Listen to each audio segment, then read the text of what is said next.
First, welcome. And I came by to thank every one of you because that's important, man. It's important what you guys are doing in the community, what you're doing for the kids. You're teaching our young generation, whether you're little league, middle school, high school, college, you're laying that foundation for those kids to become Trae Young, DeJounte Murray, Nate McMillan, Nick Van Exel. Okay? It starts with you. It starts with you, and I know that you have a passion because you're here to teach. And it's important that you teach the basic fundamentals of the game at a young age, because that's where we're laying the foundation. Okay, and you're teaching that game and you're being creative so that these kids will enjoy it. They'll want to continue to play it. They'll understand the work that it takes to be good at it. They will commit to it. And then once they go to the next level, okay, and they meet the high school coach or the AAU coach, they have to do the same thing for the college coaches. And the college coaches got to do the same thing for the NBA coaches. But it starts with you guys. And the fact that you're sitting here today, I want to thank you. Because I remember my Little League coach. When I was 10, 11, 12, Mr. Severance. Okay, we had a system. We had a culture. At a young age, at 10 years old, we went undefeated. Okay, 18-0, won the city championship. And I learned what discipline, okay, what teamwork, what chemistry, all of that was about at a young age. And it has stuck with me until today. And a lot of things that I do with my team today are the same things that my Little League team, my Little League coach did with me. My junior high school coach working with me. Coach McMillan in high school. Coach Valvano at NC State. Bob Burke at Chowan. Okay, my first NBA coach, Bernie Bickerstaff. Casey Jones, George Carl. Okay, all those guys I played for, I took a little something from. And it's created the coach I am today. And it just starts from you being you. Okay, you're learning. Today is all about us sharing. Okay, sharing information to try to figure out a way to teach our players, our teams, the best way to learn, to get better. Okay, we can learn from each other. Okay, your messaging, your practices, your game preparation. We can learn from each other. So when you're going around to these different stations, talk to the coaches, ask questions, give us some advice. Okay, let's talk, let's share, because that's how we're going to get better. Okay, and we'll try. We're going to give you, some things at the different stations. A lot of times I've been to a million clinics, and I remember I went to a clinic when I first got into the NBA, and I went to a clinic with NBA coaches. And my first year, and I'm thinking, I got my tablet and everything, and I'm ready, man, to see what I can get. And the NBA coaches was talking to NBA coaches, and they didn't share anything. My pad was clear. I was still on the first page. Didn't have anything because they didn't want to share because it was a competitor. All right, so we're going to try to share what we got. Okay, ask questions of things that you want to know, different drills. One of the most difficult I think drills to teach for us is communication. It's like, how do we teach these guys to talk, to communicate with each other on the floor? And that's, one of the things that we, sometimes we tell the coaches, to be quiet out on the floor. We got a drill we call Mix Master, where we put them in situations and we call out certain things that they're supposed to do, and it requires them to communicate, to talk to each other. And, so let's talk when you're going into these stations. Ask questions, okay, because we want to know too. If we can learn something, we're looking forward to that as well. The purpose of this, my station, is we're going to work on defense, and what I'm going to show you are drills that we use with the Hawks that hopefully maybe you can incorporate with your team. So just a couple things that are important to us when we have a drill or a segment for defense. We want to make it competitive. That's number one, okay? Every drill is competitive. And then, but even more so, maybe 1A is every drill has a purpose. So we're not just going to go out there and do things and just like see if it sticks against the wall. Everything that we do is competitive and has a purpose. And then the last thing with our drills is there are like minor consequences, right? We want a winner and a loser. So if you don't win, maybe you got to do an up and back, or you got to do 5 push-ups. We're not doing anything crazy, but we still want to make it competitive, all right? Now, obviously, that's because we're at the highest level, but I don't think it could hurt at any level, okay? So we'll even start at the very, very basic and break down how we guard the ball. But for now, I really want to focus on drills guarding the ball, and then also the people that are off the ball. So our defense and individual defense. We break I do as a defensive coordinator, but we break everything down to a situation. So there's like individual defense, right? That's me versus you, one-on-one. And the game today is becoming that, especially at our level.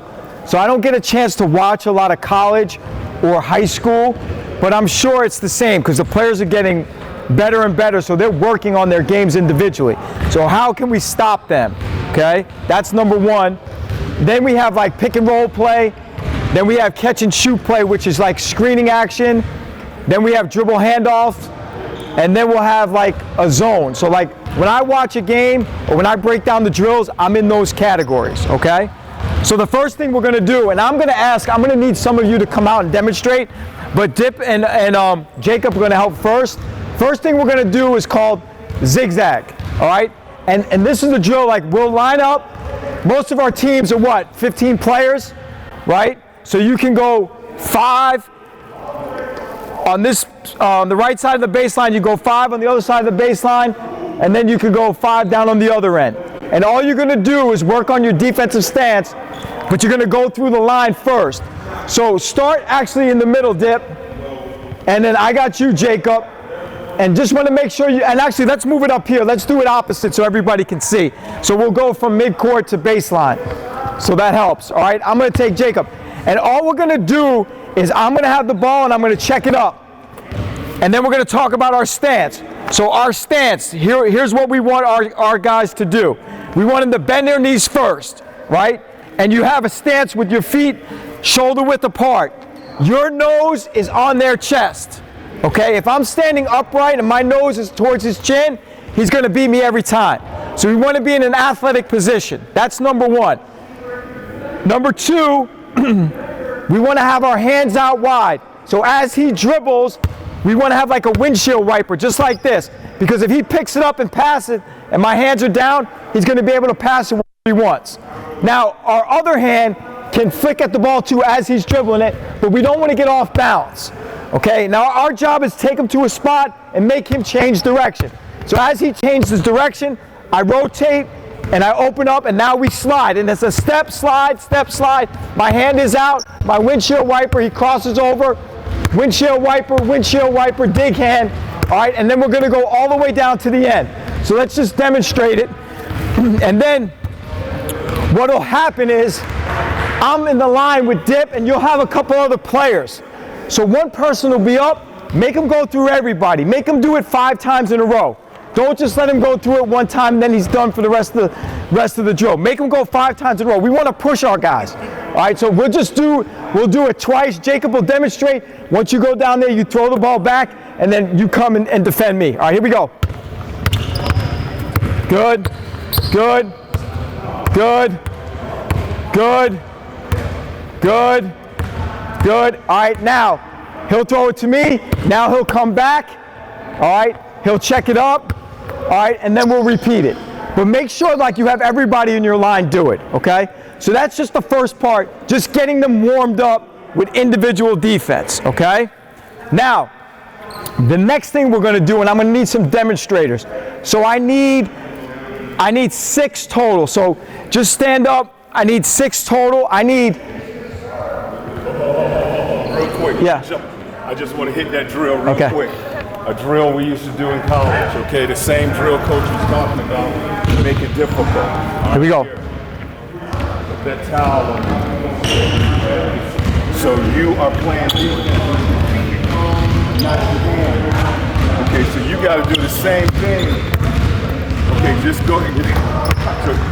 Okay, you're sliding. You can't use your hand. You're moving your guarding with your chest. So that was a drill. I was looking at. No, that's fine. Again, we're just throwing out some things. All right. And coach is holding out. I should have known about that sooner. We put that, stay on this half of the court, and we had to do that.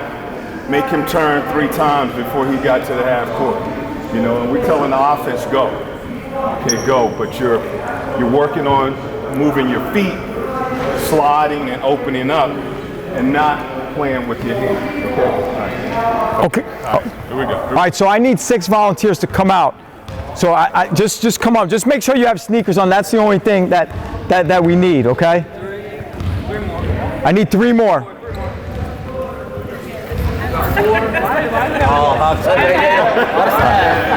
All right, that's fine. All right, so what I need is I need 1 player at the right elbow, 1 at the left, 1 at the right block, 1 at the left block. All right, then I need a coach or someone right here.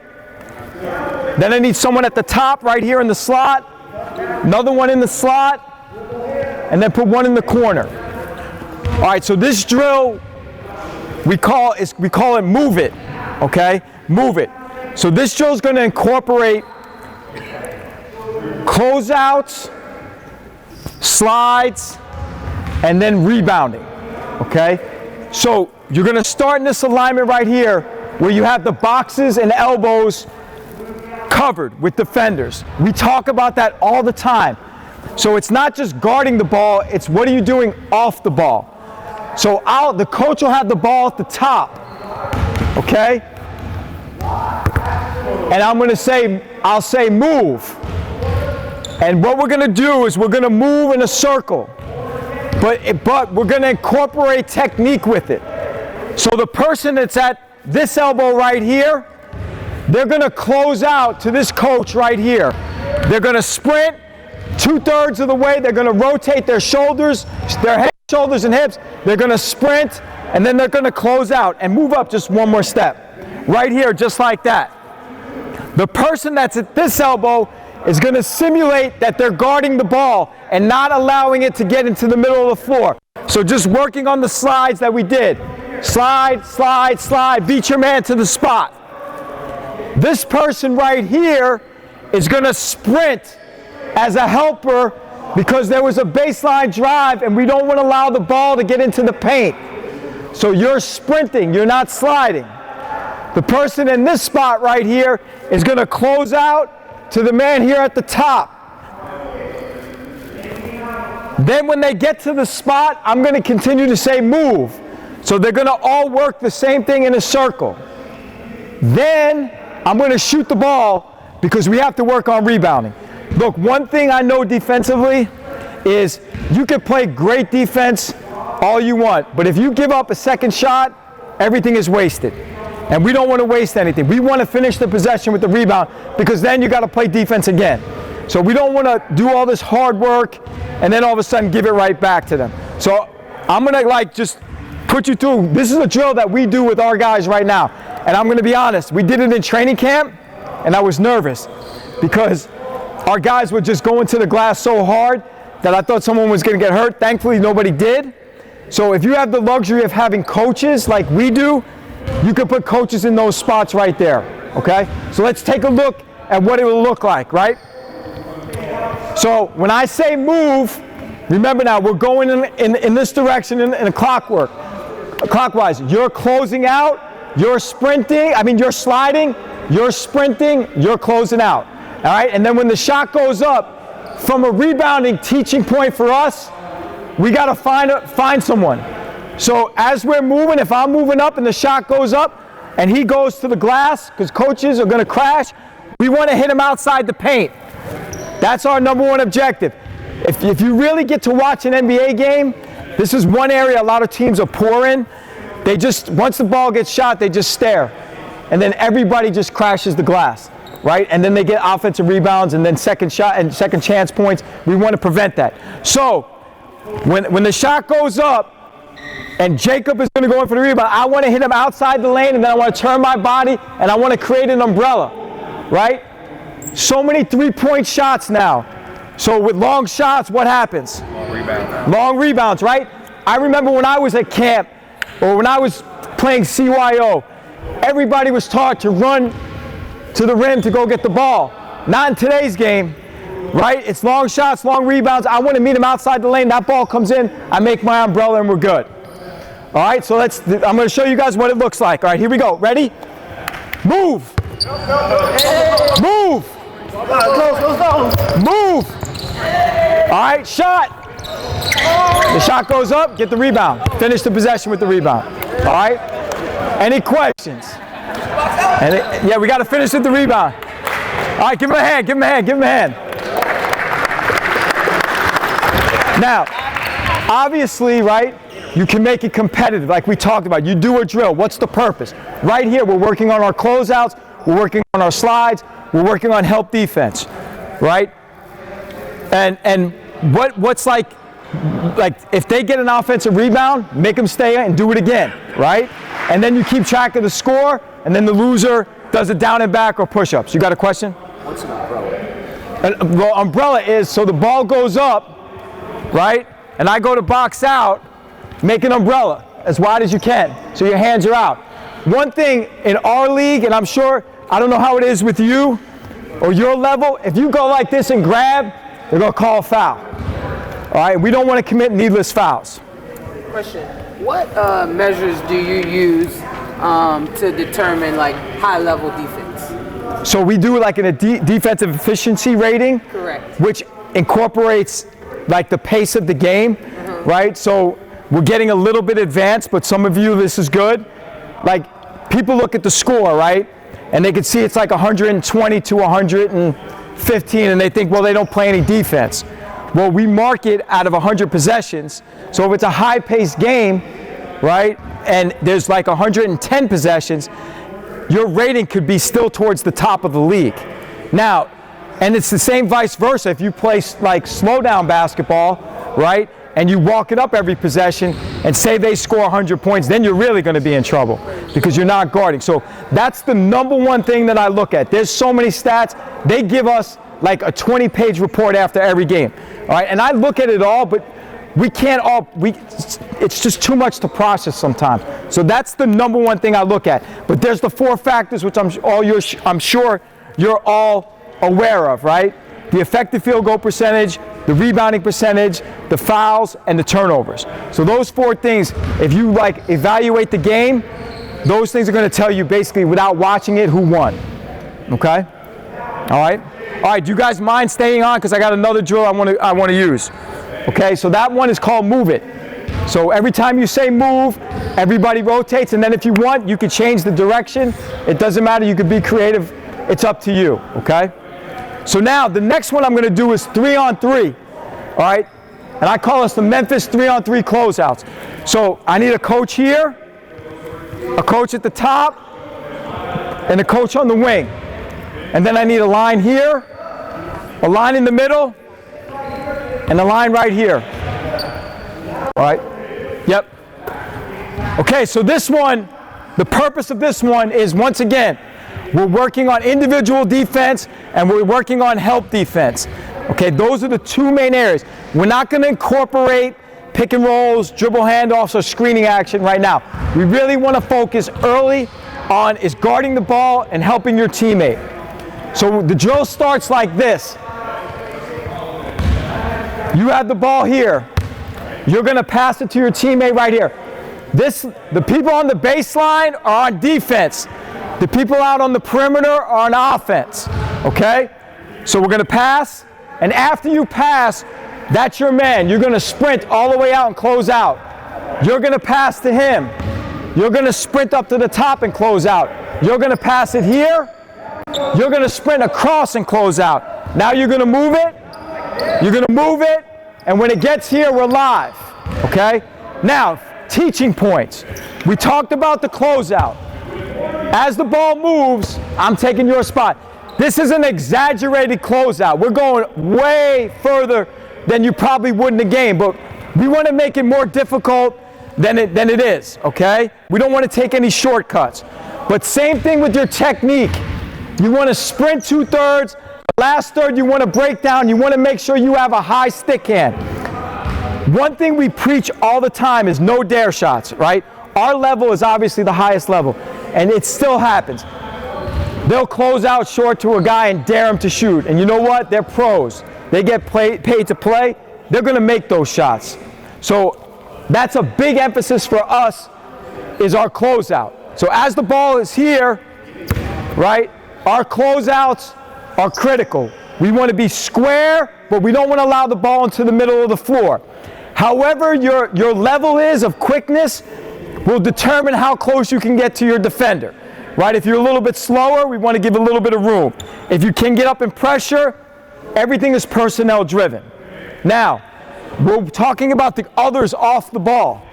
So once the ball's passed, we want to sprint to the elbow. We don't jump to the ball, right? That saying, I know they probably still use it. We say sprint. We don't say jump. We want our players to go from one point to the other as fast as they possibly can. Because if we're slow, that person's going to drive it. Our whole thing is we'll say shrink the floor, no gaps. We don't want the ball handler to see any room to work, okay? So you're going to sprint to your help. Now, you're all the way on the weak side, right? And we all know, right? There's an imaginary line down the middle. On this side is the strong side. On this side is the weak side, right? We're all familiar with that, right? So now, when you're on the weak side, you should be over right here in help position, okay? So get up and guard the ball. If he drives it baseline, we're ready to help. Now you're going to have to adjust and guard 2.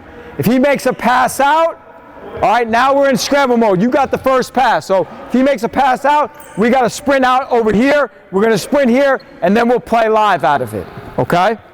All right, so let's set it up so everybody can see it.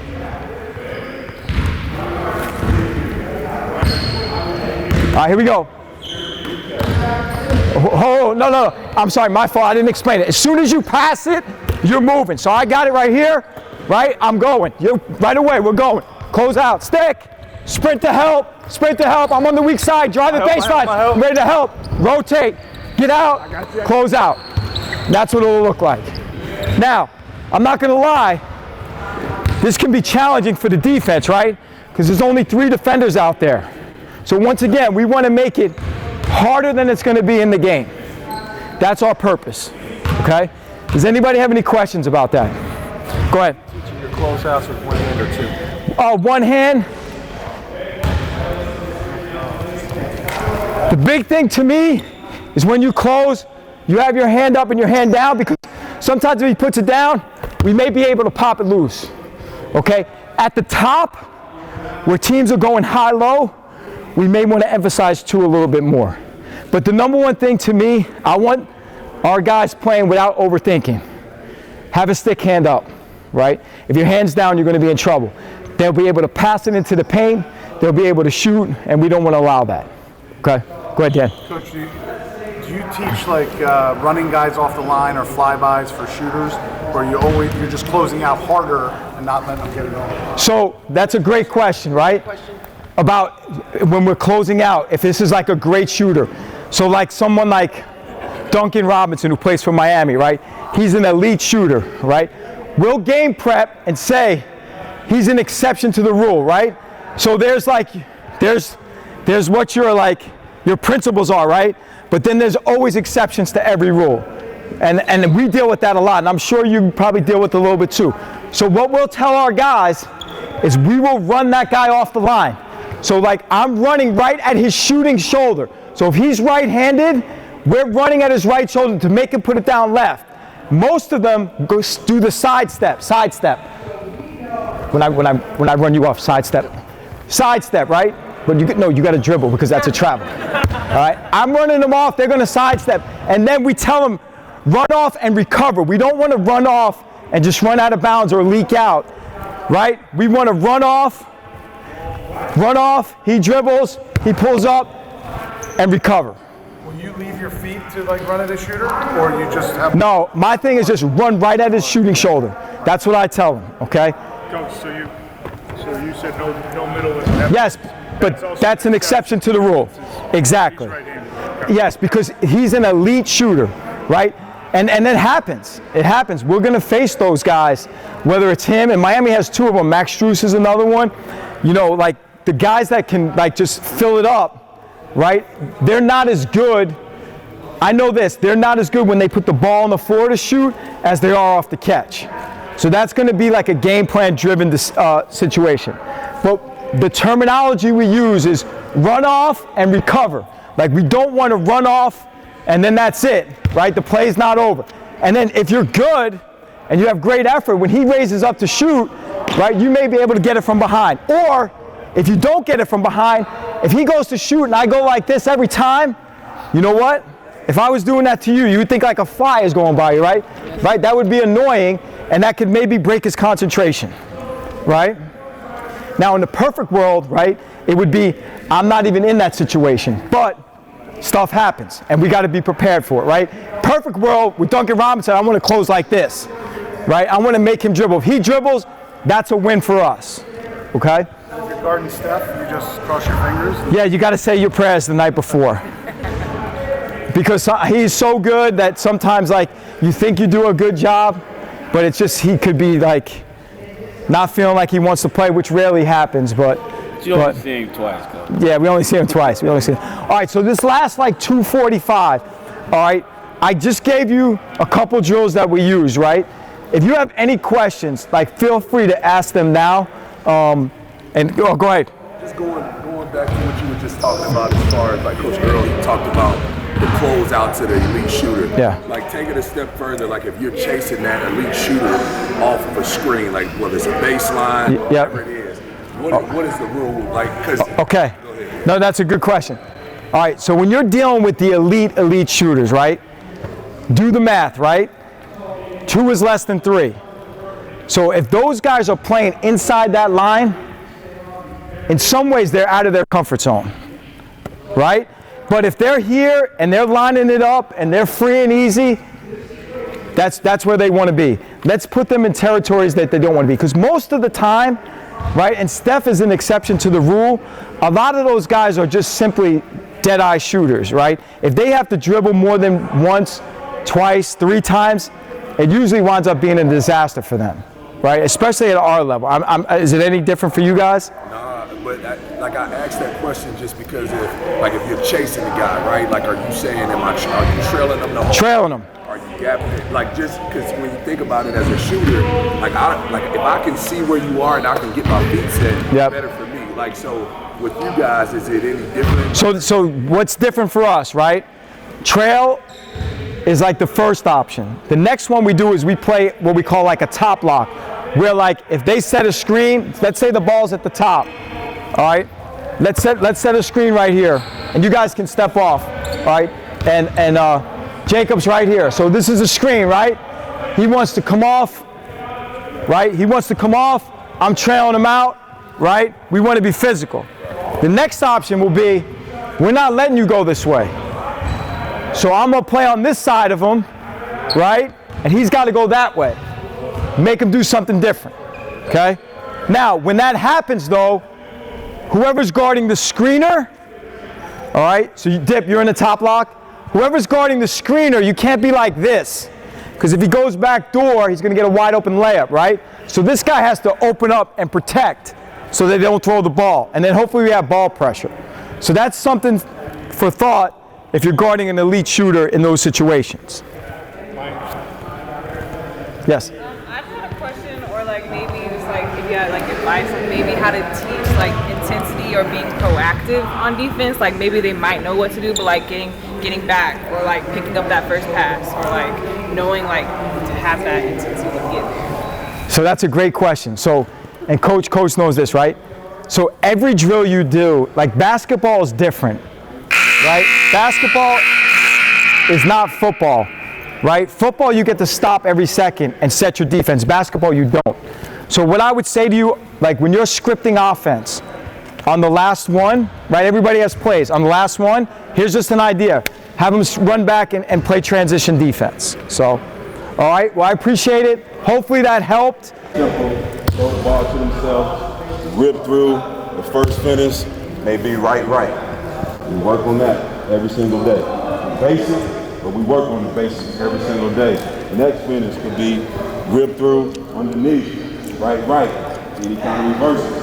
Like when I tell y'all we work on the basics every day, we work on the basics every day because they are so important. I don't care what level you at, basics are important. Can I get a couple ball handlers? I see some young guns in this thing tonight. Yeah. I need one more, please. One more.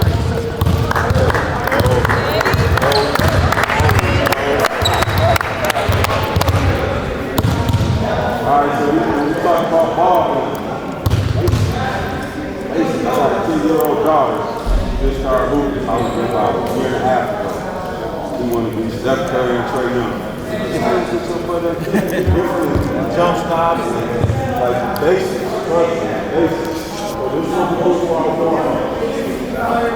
We'll have our guys come in after we done did our finishes. Now you just got a simple cross, simple cross, simple cross, simple cross, like that. Very simple.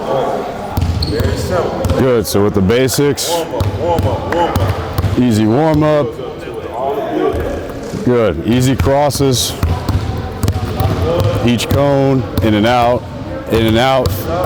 going to a finish. Finish will be dictated by whatever the footwork is we're looking for. Good.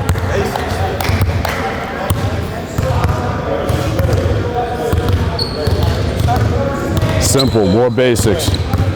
Right through the legs. Right to a next finish. Hopefully we have people mess up. That means they're working. And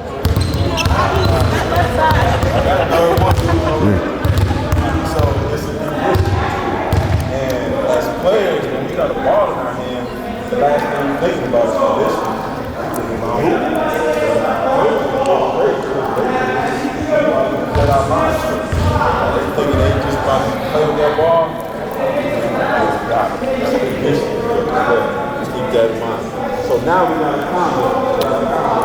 In and out cross, in and out cross.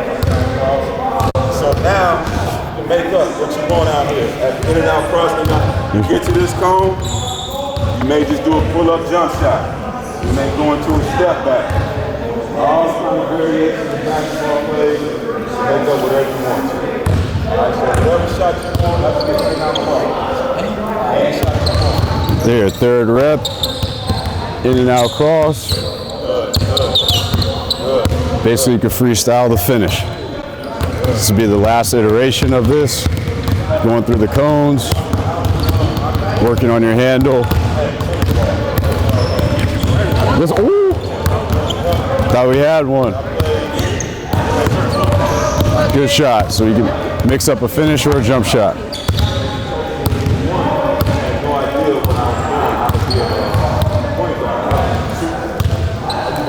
So I had to learn quickly I got better, I developed the feel of when the shooting, but the cones to me, I ain't gonna lie, they like saved my life, but I wasn't really hard on it. I was just catch the ball and shoot. I tell people nowadays, the cone, please, because it's very, very, it's not all crazy dribbling that you see on the little internet and all that. Just keep it as basic as possible. And what happens is, players, once they get better with their ball, they confidence goes up.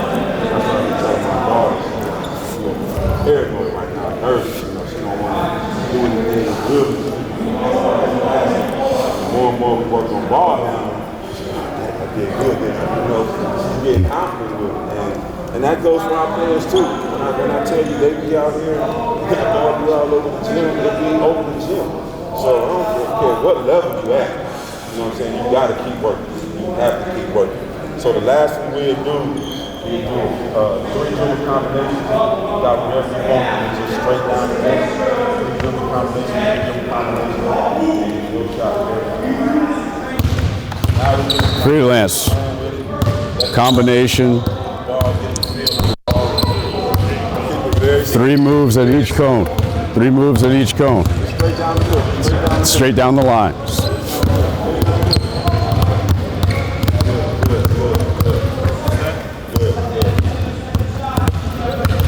There you go.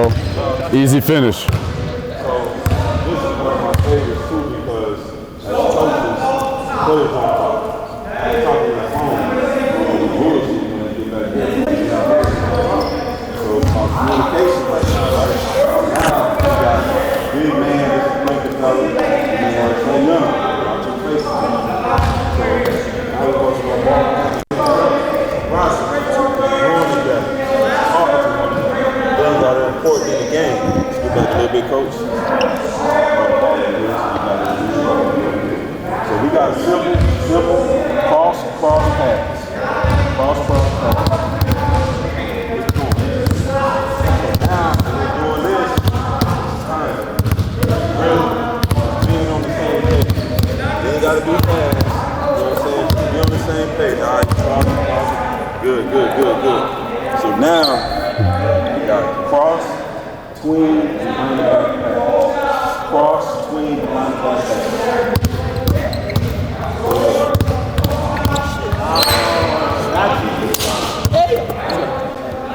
That's a good thing.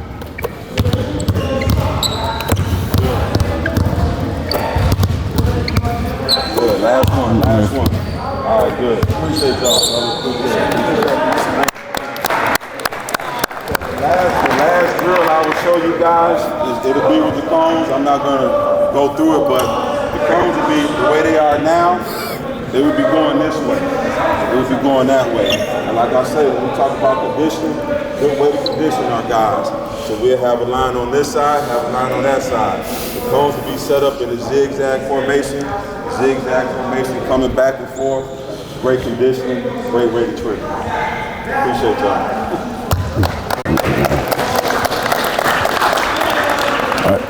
To that point, good to see everybody, first of all, by the way. From ball handling, we go into position shooting, okay? And our shots are something that you will see consistently. We take the same shots outside of one guy that you probably watch shoots out here. But we really emphasize and want second nature pretty much all of our guys to shoot our shots. Okay, and so from the ball handling, whatever you're doing, the pickup, okay? How do you get to your pickup and get into a rhythm shot, okay? Especially from guards, wings now, a couple guys, Jalen Johnson, AJ Griffin, expanding their game and all that stuff. How are they getting from here, and into the shot, okay? For our position shooting, I like to limit dribbles and limit movement. Okay, because the emphasis for me, A, is on the feet and the balance. How are we getting in and out of shots? With control, with pace, but effectively, okay? And so Paul is gonna show some of our shots, and I'll go through those quick just on this side of the floor, all right? The first one's gonna be a corner pin in, we call a jam screen. You'll see a big John Collins, Clint Capella. They're setting this pin in screen here as the pick and roll comes over. And now I change it 2 steps. 2 steps. How are you getting from here to here? Okay? Squaring up and then receiving the basketball square. Okay? Just 2 steps with the reach. And everybody's kind of different. Some guys hop here with 2 feet. Some can step and turn. Some have all of it. Justin Holiday's got all of it. It's pretty impressive, okay? So that's the first one.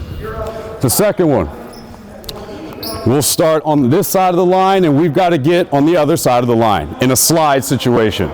Simulating the big is here. When he receives this pocket pass, we are automatically looking weak side. Programmed, okay? Programmed. Got to be there because his man is supposed to be in the paint. So how is he getting down the line, down to get back up? Okay, so that's the second one from the corner. Starting at the point, okay, it's a run, transition, changes, all right? So as you're running, you've got to get back around, receive the ball, locate the rim early, okay? So how are you getting from this run to here? That's different from when you're sliding and you're already open. It's much easier, okay? So as he goes, and I am a game passer, by the way. I like throwing that thing all over the place. Okay, so that's the next one. Starting from the point there, he's coming straight towards me. Okay, in a wide pin situation, if we don't get to the corner like we're supposed to, and this screen happens up higher, now we're up, and you're turning here. Okay, it's up, and that one's in. Okay. Different DHO scenario. How are you having this exchange, the pickup, okay, without the bounce, and then we'll add 1 bouncing up. Generally, I'm the defender and I'm coming on rear view contests, okay, just for that rhythm. Thing, okay. I only make 3. I'd much rather you go really hard making 3 of each of these than us making 10 and wasting each other's time. Because you can't do it right making that many shots. It's just too hard, okay? In the slot right there-ish, heavy shifted nail, okay? Memphis, defender's gonna be here. As I drive this nail, you can start behind the 4-point line and walk directly into it. You may have to change your route if I get down in here, and you may have to take the same slide as in the corner. Okay, so you're finding that one, and again, I'm throwing the ball all over the place, and you've got to find that one there, okay? Next one, start at the MO, you're running in transition. I'm behind you, and it's that catch, turn, and locate early, okay, for the transition. Wide screens. You'll just see our guys come over here, much like the Draymond, Klay Thompson relationship, straight to the top of the key. Okay? As he comes here, and it's up. Last couple. We'll start at the nail. We call this Euro. Spain action. Screen in the middle of the floor. Nobody on earth knows how to guard it. Okay? Everybody runs it. It's just a slip out this way. So as I'm coming across this, Paul sets the back screen, I'm coming off this, and now you've got to get out to get back forward. What is your footwork on that one? Okay? There, out, an easy push. Right? Starting out. Guard, guard, slip action. We call it spud web, little guys, okay? Not setting the screen. Now it's a full rotation and it's up and in, okay? And then the last one, after we've done all of that outside the 3, now we get to the real basketball game in the mid-range, okay? The mid-range. Wide pin, screen will be about here, just start right here. Okay, you're taking 2 steps and getting to this elbow. Just reach. Okay, quick. How quick can you get your feet around and get it up? All right, easy, easy, with one bounce. Yeah, question. So I would imagine like on the pro level, like guys are comfortable the way that they're comfortable, right? Yes. Do you require their footwork to be certain ways for certain Absolutely shots? not. Right? You let them go with what they're comfortable with. Yes. In terms of any type of movement. Those guys have been shooting the ball for 15, 18 years, depending on who it is. I much rather get the pace down, getting in and out of shots, so the game slows down for them. The biggest problem with rookies in this area is they go too fast and they're off balance and they take bad shots. So you have to go, that's why I only make 3, okay? The quicker you can get in and out of shots from there with your feet, not necessarily quick, with your feet, the faster you go in this with pace but under control, the quicker the game will slow down for you. And you understand how to get in and out of those situations with whatever footwork you are comfortable with. Some guys are 2-foot hoppers. Some guys want to walk into it and turn, right? Some guys like staying open. If you see Klay Thompson, it's like the most amazing thing I've ever seen. His feet are always, no matter where he is, running, his feet are in the right place. Okay, so whatever they have. Now, if you're like a guy, Onyeka for us, who is trying to expand his range, now we'll play with it and see what we got there and what's more comfortable for him. But it's being drilled in this over and over and over, and we'll find that happy balance. So it's fair to say, like, you take a younger guy, right, whether a high school kid coming into college, would you recommend one way to start, and then as he kind of masters that or gets better at that, then add in like a different type of footwork into those shots? Without question. So like at a younger level, lower level-ish, okay, first I'll give it to him 20 times, 25 times.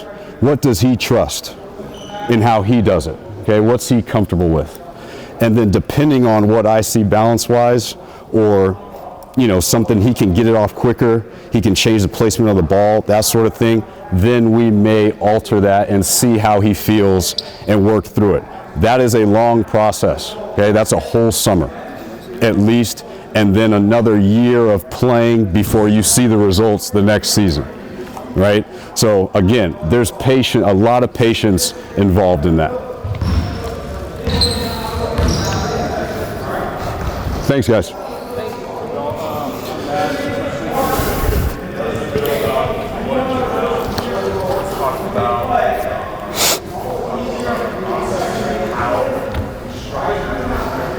Try to give Nate to ask 2 questions. We're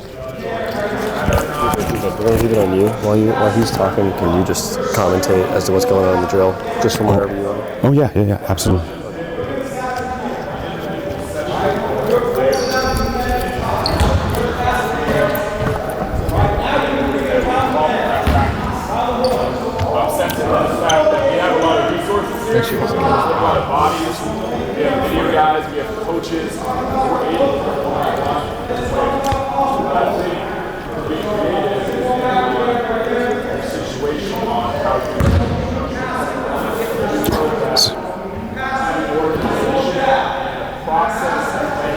So as we ball handle and finish, and then continue to go through our individual player development work, far as with our shooting, our shots, and our placement on the floor, we now put it together in a situation where we handle, we get in and out of our screening work with our bigs, and then we work on our passing into those shots so that we can get our timing, our chemistry, and our rhythm in and out of shots within the framework of our offense.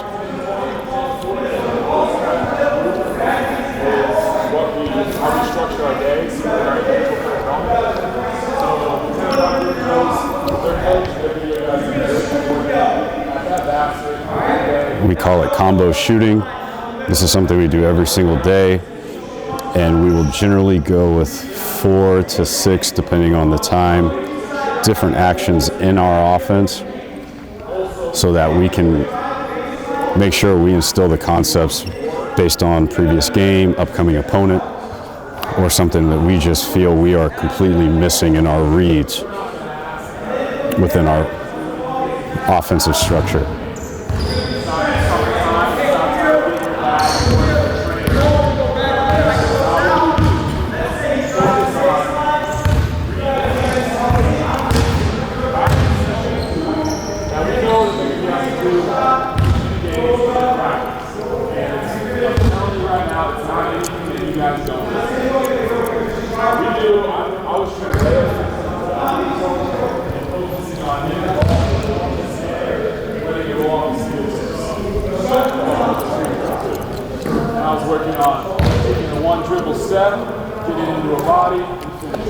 Everything goes back to the basics. Try to keep everything as simple as possible. And we use our bigs in our guard positions. Our guards do a lot of the same thing our bigs do. Helps with the relationship between both players, all positions, and all 5 guys on the floor.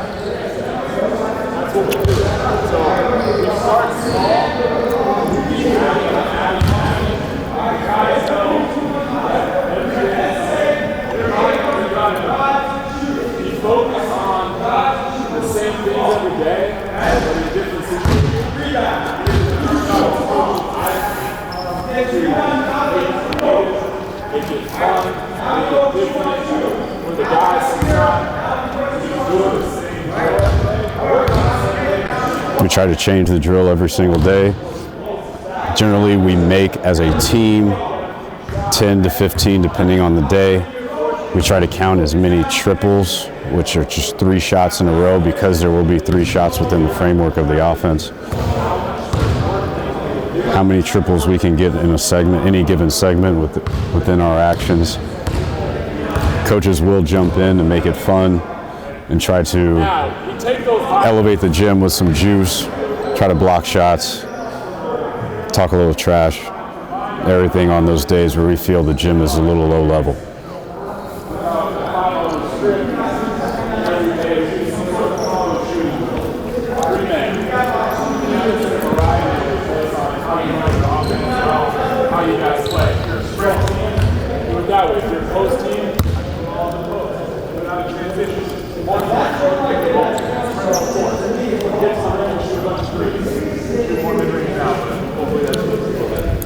So we'll put him in spots.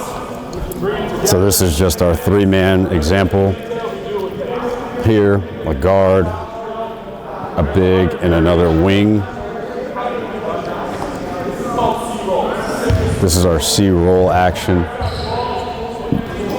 We swing it through to the top with the big.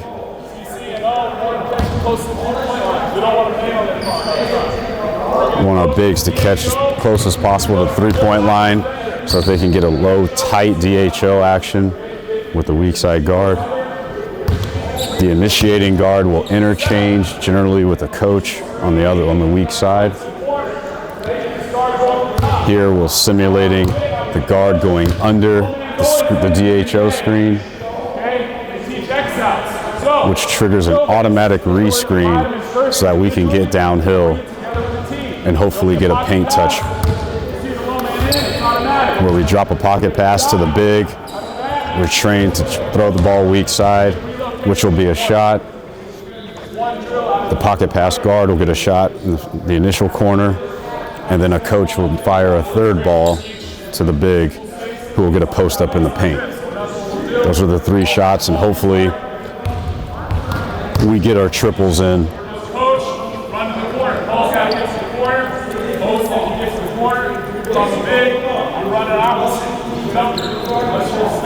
And this action corner's got to be filled. We want to emphasize a kick ahead advance pass.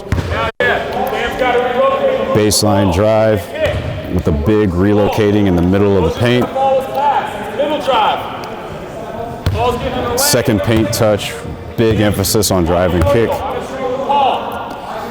As that second guard touches the paint, he's got to find the big with a coach playing defense in the middle of the paint, working on the passing and drop-offs. He will then keep going and relocate for a shot, and we'll get our 3 shots again, hopefully getting the triples that we're looking for. And we'll do that with 4, 5, maybe 6 actions per day.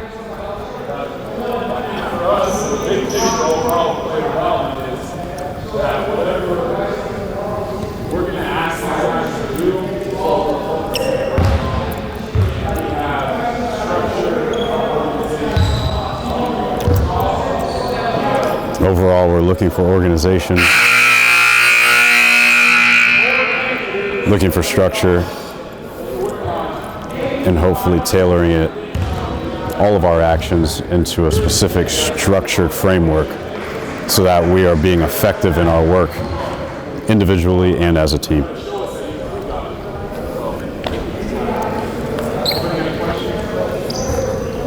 How do you assess development for the players that aren't getting as much game time? That's a great question, and it's tricky. But a lot of times they send them to college park, and we can get a jump if they're not playing with us. So we can get If players are not getting the minutes that they generally desire, or they're low-minute guys, assessing their development really goes to their development with our G League team, aside from our individual work.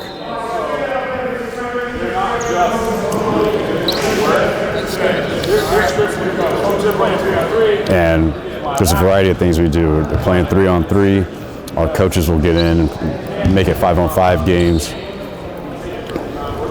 And then also a lot of film work, really using other examples and trying to get them visually learning as well. But we got to keep their pace by moving around a lot, getting up and down the floor with a lot of extra work. I'm Coach Joe Prunty. I'm gonna go over offense, and I'm gonna try and just give you concepts, maybe some ideas for possible play after play actions. And the big thing is for us, we're not interested in running plays as much as we are in making plays. So for you, I don't know which, everybody here coaches at a different level and different skill set. So the more advanced the players are, the more freedom you can give them, okay?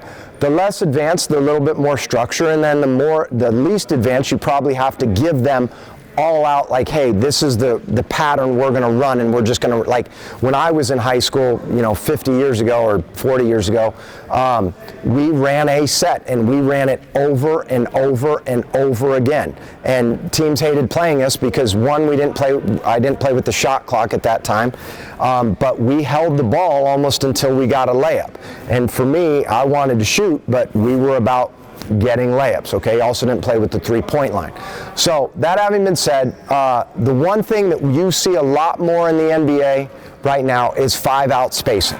And 5-out spacing really is just 2 corners, 2 wings, and a person at the top. And a lot of times, especially with teams that have stretch 5s or 5 guys on the floor that can shoot it, they just continue to fill those spots. So really what you could do, and let me just have 2 people come out that can just run, not hard, but can jog through a little bit of offense. So perfect, 1, and one more. And again, we aren't gonna go hard as much as all we're gonna do is respace and respace the floor. So let me have, you can take the corner for me. You top is, you know what, go ahead and take the wing.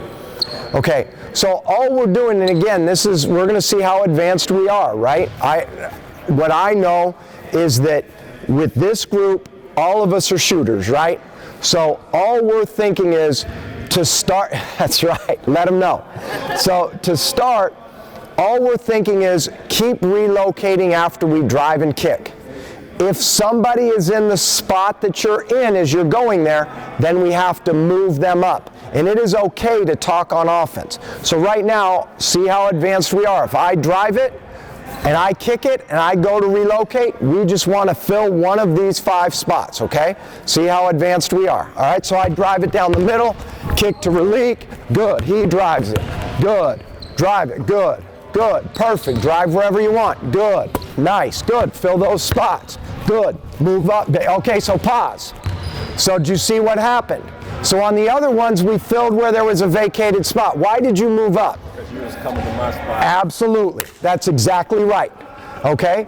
So if we were getting ready to play a team right now, we'd be pretty hard to guard if we were more skilled and could beat them off the dribble and get into the paint every time, right? So let's just see if we can do that for 20 seconds and get a shot up. Okay, 20 seconds. Hopefully it ends with me, but it probably won't. That's all right. So go ahead. Yeah. Good. Good. Good. Nice. Good. Good. Good. Move up. Move up. Move up. Move up. Good. Good. Good. Oh, hold up. So hold up. So this is great. Perfect. You didn't want to go out there, did you? This is perfect. Perfect. This was great. So one of the things that we talk about is use your momentum. So as he drives, if you stop and back out, what does your defender do? Exactly. Yes, sir. Exactly. If you cut through, where does he go? He's going to come with you. Exactly. So use your momentum. So if you pass and you're going downhill, keep coming downhill. So let's say you did that. Go ahead. You came through and you threw it to me. And I drew and you kept going and you kept going. And I drove it uphill like this. And I kicked to relique. So if I'm driving uphill and I kick it, where would I go? Would I go back out?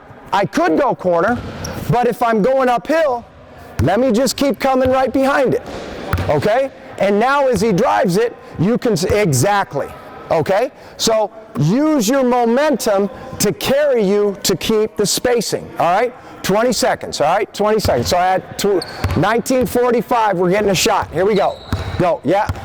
Good, good, good, perfect, perfect, perfect. Good, good. Nice, nice, nice. Now where do you go? Good, that's all right, good, good. Spacing, good, good. Drive it, nice. Good, good, perfect. Good, get a shot up, get a shot. Oh, why'd you do that to me? All right, I guess, oh, yeah, hey, you got it. Oh, that's the shot we want. That's the shot we want right there. Okay, appreciate it, thank you. Great job, thank you. So right there, all we did was talk about re-space. And then we found the worst shooter on the floor, unfortunately, okay? So, that having been said, all you're teaching is find a spot, relocate, drive it. So, how do you teach that in terms of quick decisions? Catch the ball and drive it. Catch the ball and read. There's certain things that you can do individually. So, if I were doing an individual drill with Tim, and I said to Tim, all I'm going to do is flip you the ball, and I'm not going to have him turn around, but if I close out short, Tim, I just want you to shoot it. If I close out hard to your right hand, which way should he drive it? Left. If I close out hard to his left hand, which way should he drive it? So if I wanted to individually work on this, I would just take the ball and I'd say, Tim, okay, here you go. Shoot it, okay? If I wanted him to drive it right, I'd close out to his left. And I'm not trying to trick him. I'm not trying. So individually do something like this so that we can get to that, okay? And all it is you're training the eye. Okay, how many of you follow baseball? Has anybody heard of the machine that's, I can't remember, is Bap's gun? Down in bullpens, what they do is they take a tennis ball, and 100-mile-an-hour fastball is pretty fast, right? So what they do is they put numbers on the tennis balls, and they put you in the batter's box, and they put the thing at 100 in the hitting cage down underneath, and they send it through 1, 2, 3, 4, 5. Can't see a thing. Can't tell. Don't know. 1, 3. No idea. Crank it to 110, 120, 130, 140. Can't even see the ball. Now what happens is they start slowing it down. 130, 120, 110, 2, 1. It's training your eye to see what's happening when a few seconds ago you couldn't see it. So that's all drills like this are for. And you can do these things 2-on-2, right? So you're telling them, so Ralik is over there, Tim is over here, and so let me have Tim up here. So all I'd say to Tim is, okay, if I close and just step in so we don't have to chase, step in. So 2 on 2. I say if I close out short, shoot it. If I close out to your right, drive it and kick it, and you shoot it, okay? So here we go. Close out, drive it, kick it, he gets a shot. Okay, good. Do the same thing with Ralik. Okay, and you can do this with your players, okay? So step in, because I don't want to chase it. Okay, so now if he drives it baseline, all he's got to do is get along the baseline and make the pass, okay? So I throw it, close out, good. Gets along the baseline, Tim gets a shot. Okay, so now we know who the shooter is. So when we go 5 on 5, Ralik better get the shot, right? Don't get it to Tim or I. But so those are different ways to start training how to play 5 on 0. Okay, or excuse me, 5 out against a defense and read and react to what they're doing. So now let's say your team isn't, I don't know, again, I don't know what skills, who has the highest IQ players and the highest talent, but that's when you're letting your team make plays, right? You're not getting them in the structure of running plays, make plays. Okay, so now let's say you want to give them more structure, still giving them some freedom to read and react, but you're also giving them sort of a pattern. So we run a play. So let me just have 2 people come out here again. It can be the same if you want, if no one else wants to. Yeah, get 2 shots up. Perfect, yeah. What's your name? Daniel. Daniel? Joe. Nice to meet you. What's your name? Decory. Joe. Nice to meet you. Okay, so now Ralik will be our big. Decory will be our wing over there. Daniel, you can take the corner. Or you know what? Yeah.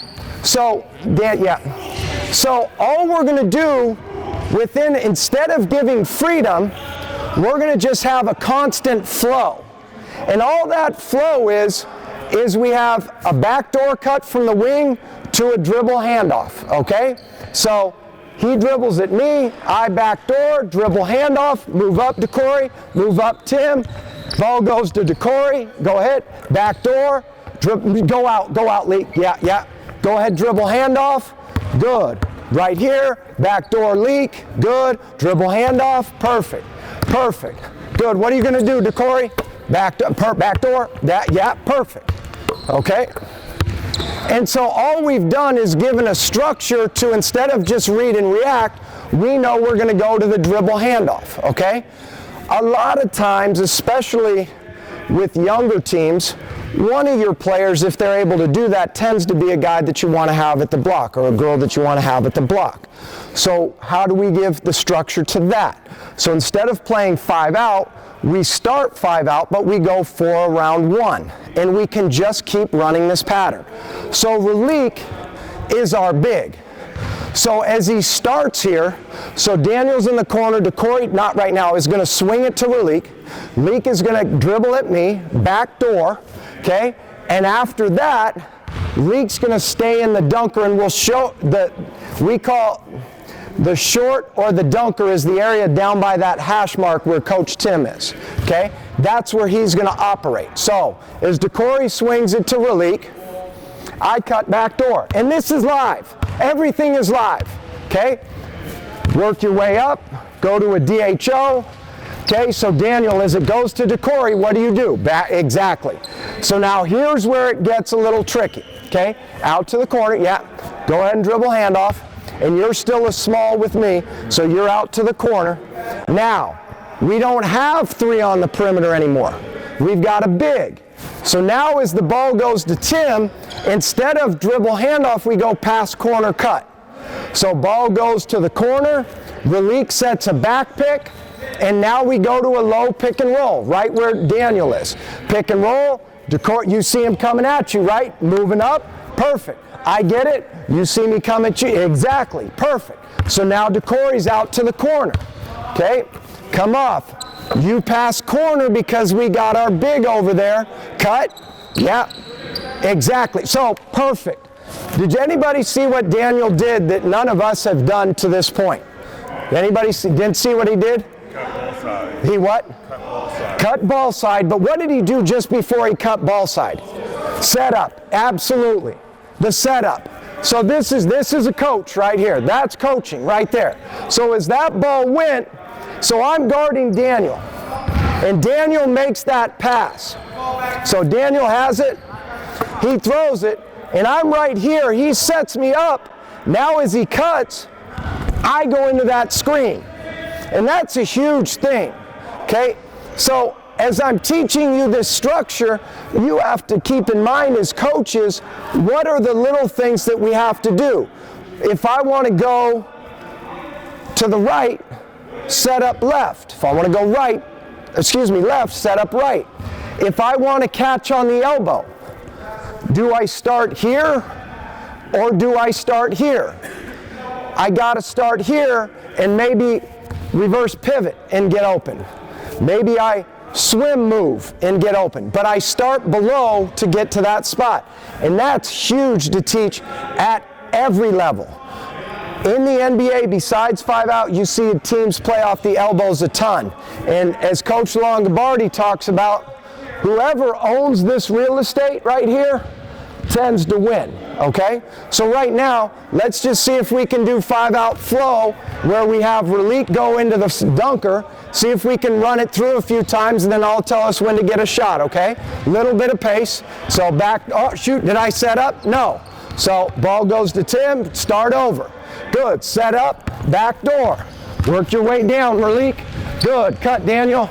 Good, cut, perfect. Good, good. Pass corner and cut. DeCorey, cut, yeah, perfect. Nice, good, good, good. Back door, turn the corner and get a layup, DeCorey. Turn the corner and get a layup. Good, okay? And so we're not running perfect. Great job, Daniel, thank you. Hey, let's give them. Thank you, Joe. Yeah, great job, DeCorey, appreciate it. Yeah, exactly. The thing you have to remember is we are not running that to continue to run it. We're running it to score.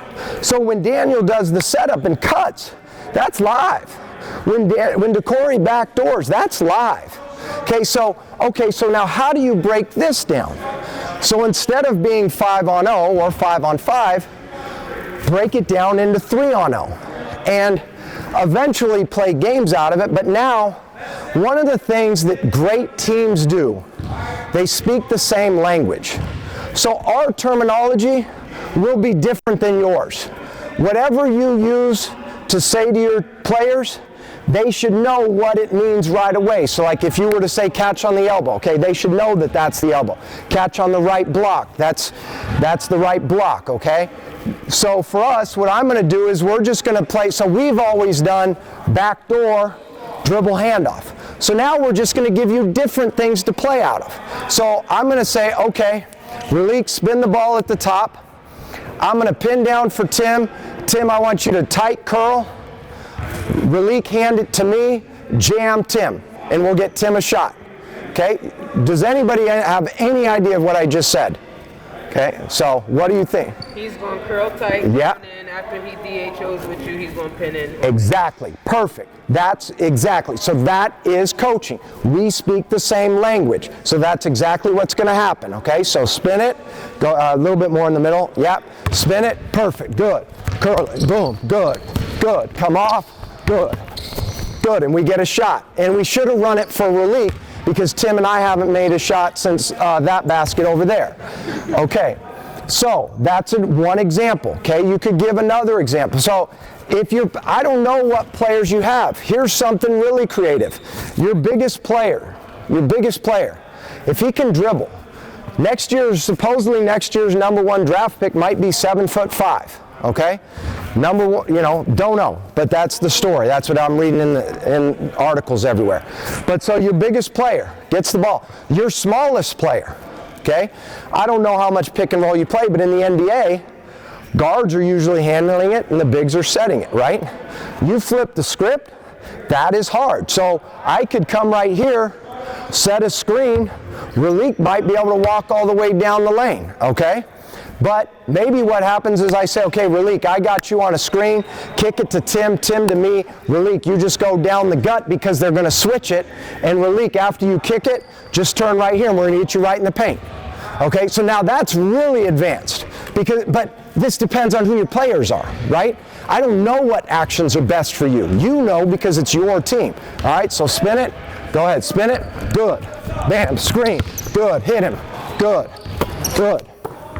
Okay? And so get creative with it because your players aren't going to want to just keep running the same pattern, but when you get great at that, you advance it to these things. So these drills like this 3-on-0, let them do some certain things and get creative out of it. Again, the younger you are, the more you got to give the structure. The older you are and the more advanced you are, the more you can let them be creative. Okay, and again, that's for each one of you. Okay, so that having been said, if we go to 3-on-0 drills like we were doing earlier, where it's just pass and screen away, we were talking about the eye test where we're flipping it, are we closing out short, are we closing out left or right?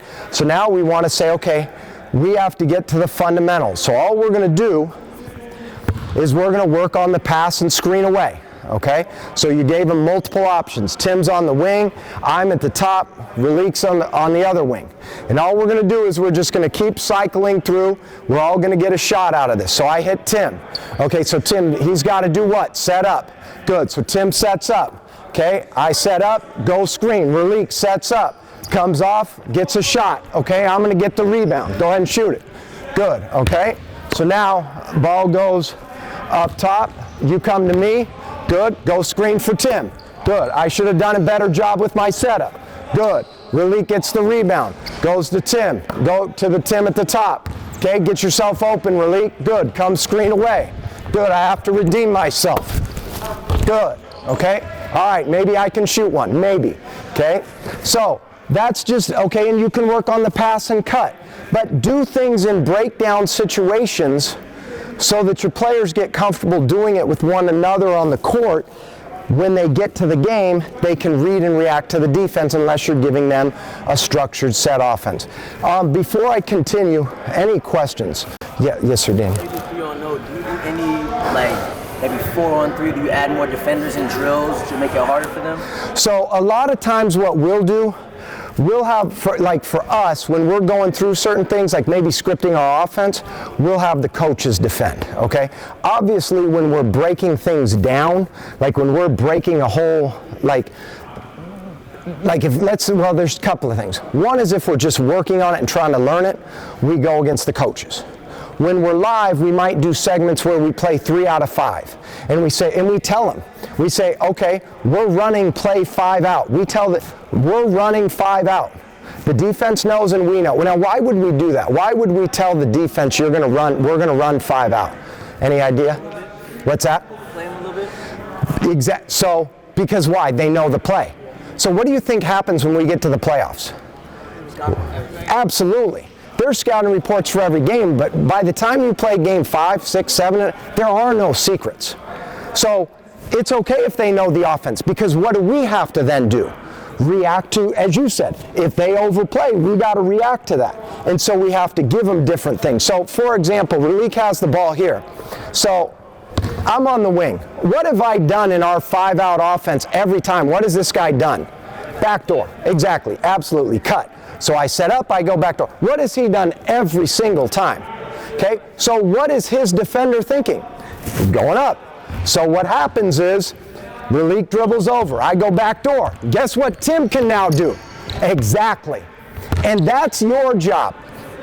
That's your job, is to let them know by the 4th quarter, after we've repeated something over and over again. Now, is the offensive guy cutting through, I should just jog through and be pissed I didn't get the ball, right? Or what should I do? Cut like you're supposed to. And where should I go? To the spot. Because who's going to help? Defense. Which guy, though? Yours. Exactly. My guy helps. Who gets the corner 3? I do, if I do my job.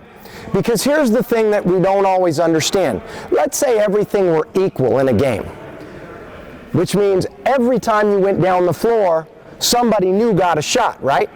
Because it's equal. So every trip, 1, 2, 3, 4, 5. Now it comes back. 1. You're going to run 5 times and get 1 shot? If it were all equal? Because we all complain that we don't get enough touches, right? But you're going to run 5 times and will not touch the ball on 4 of them. That could happen. That's basketball. But you got to be ready. So it's a lot better to be ready for something and have it not happen than to not be ready and have it happen, okay? So on this, all that's going to happen is Relik's going to catch it at the top, backdoor me, backdoor Tim, and hopefully it's buckets, okay? So backdoor, good, cut through, backdoor, good, good. Nope, missed it, okay? So again, why Relik is not in that spot is beyond my understanding.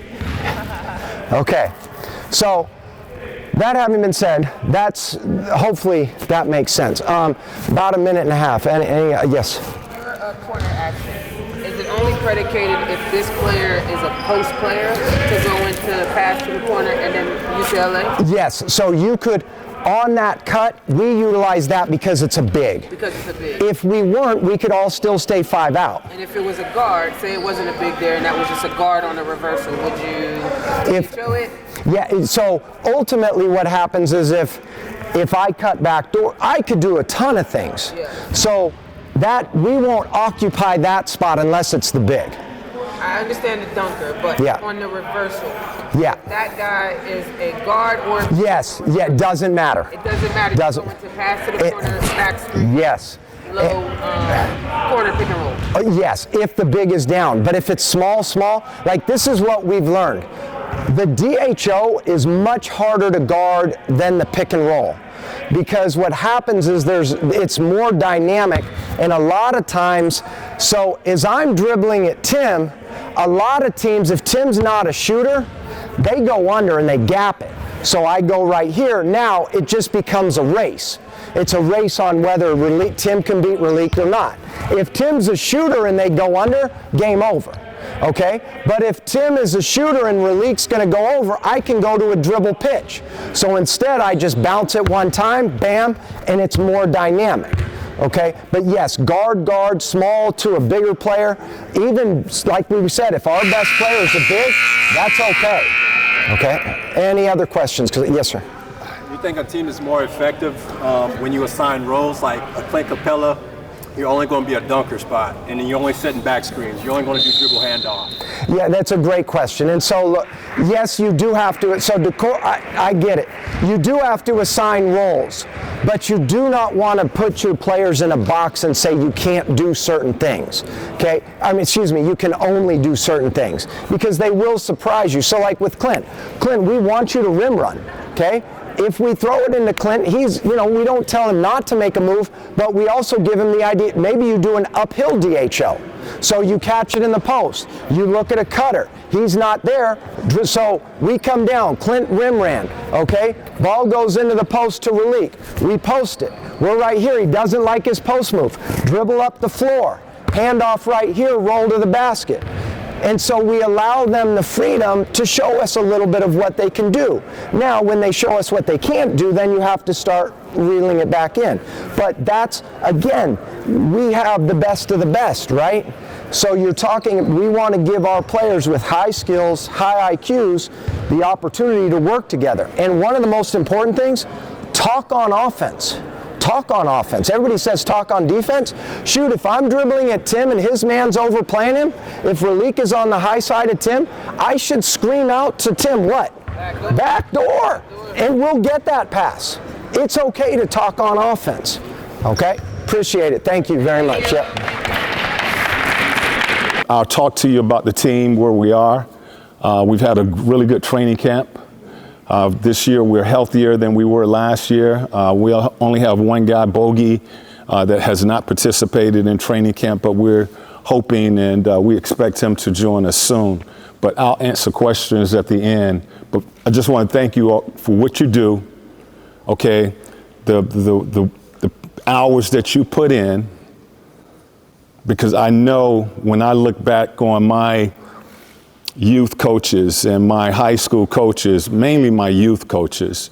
At that time, I thought those guys were coaches. I didn't know they were parents. I didn't know they had families. Didn't care. I just showed up to practice and they had all the equipment and they had the time and they were there every day with a practice plan to teach me. They weren't getting paid for it. They was coming out of their own pocket. I know that now, but at that time, when I was 10, 11, and 12, I didn't care. It was like I just wanted to play baseball. I just wanted to play football. I just wanted to play basketball.